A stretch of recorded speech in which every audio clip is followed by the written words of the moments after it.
ঘুম থেকে উঠেই দেখছি ছাদে অনেক আম পড়ে আছে, তাই আমগুলো তুলে নিলাম।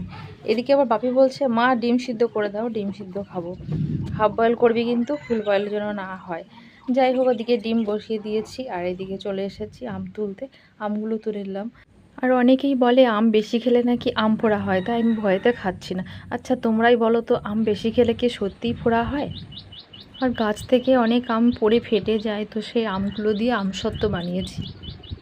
আমার এই ছেলেটা না একদম ক্যামেরার সামনে আসতেই চায় না। এই কয়েকদিন আগেও বলতো মা আমাকে কেন বাদ দিচ্ছ, আমাকেও নাও, আমাকে ভিডিও করো, হ্যালো গাইজ এরকম বলার চেষ্টা করতো। আর এখন ক্যামেরার সামনে আসতেই চায়।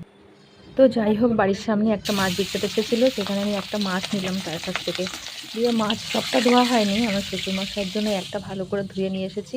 আর বাদ বাকিগুলো গাবলায় নুন দিয়ে রেখে দিয়েছি, পরে এসে ধোবো। শ্বশুরমশাই খিদে পেয়েছে, তাই ওনার জন্য ভাত নিয়ে যাচ্ছি।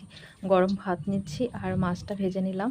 আর একটু তেল নিলাম আর লঙ্কা ভাজা, ওনার প্রিয় হচ্ছে লঙ্কা ভাজা। এই শুকনো লঙ্কা ভাজা দিয়ে উনি ভাত খেতে খুব ভালোবাসে। আর কালকের একটু সোয়াবিনের তরকারি ছিল, এটা নিলাম, যদি উনি খায় তো দেবো, নইলে নিয়ে চলে আসবো। শ্বশুরমশাইয়ের কাছে নিয়ে যাচ্ছি, ওনার কাছে আবার বসে থাকতে হবে, কারণ কি উনি বোঝে না। ওনাকে বারবার করে জিজ্ঞেস করবে এটা কি করতে হবে, এটা খাবো, বারবার করে যে থাকবে তাকে জিজ্ঞেস করবে। তারপরে আমি ভাত মাখিয়ে দেবো। মাছটা মাছ ছাড়াতেও পারে না, মাছের কাঁটা থাকবে সেই অবস্থায় উনি মুখে দিয়ে দেবে, উনি কিছুই বোঝে না। কি করা যাবে, মানুষটা তো একসময় কত ভালো ছিল, সেই মানুষটা আজকে এরকম হয়ে গেছে। আমার শাশুড়িমা মারা যাওয়ার পরে উনি মাথাটা এরকম হয়ে গেছে। যাই হোক, কী করা যাবে আর। দিয়ে তারপরে আমি উপরে চলে এলাম। বাদ বাকি যে মাছগুলো ছিল নুন দিয়ে ভিজিয়ে রেখেছিলাম, সেইগুলো ভালো করে ধুয়ে নুন হলুদ মাখিয়ে আমি মাছগুলো ভেজে নিচ্ছি। এদিকে ছেলে চলে এসেছে ভাত খেতে, মা ভাত দাও।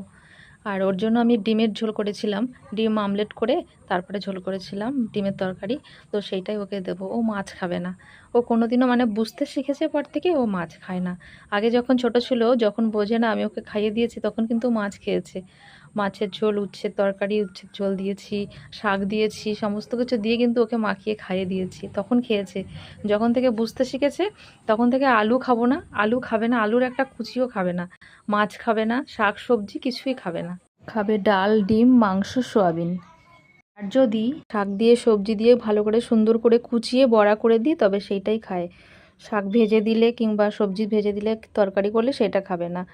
যাই হোক, কী করা যাবে আর না খেলে। তো ওর জন্য ডিমের তরকারি করেছিলাম, সেটাই ওকে দিলাম। আর আমি নিলাম একটুখানি ঘি, একটা কাঁচা লঙ্কা আর এই মাছ ভাজা। ব্যাস, এর থেকে ভালো খাবার আর কি আছে, তাই না? তো আমরা খেতে থাকি। তো আজকের মতো টাটা, দেখা হচ্ছে পরবর্তী একটা ভিডিওতে। তোমরা সকলে ভালো থেকো, সুস্থ থেকো, আর ভিডিওটা কেমন লাগলো জানিও।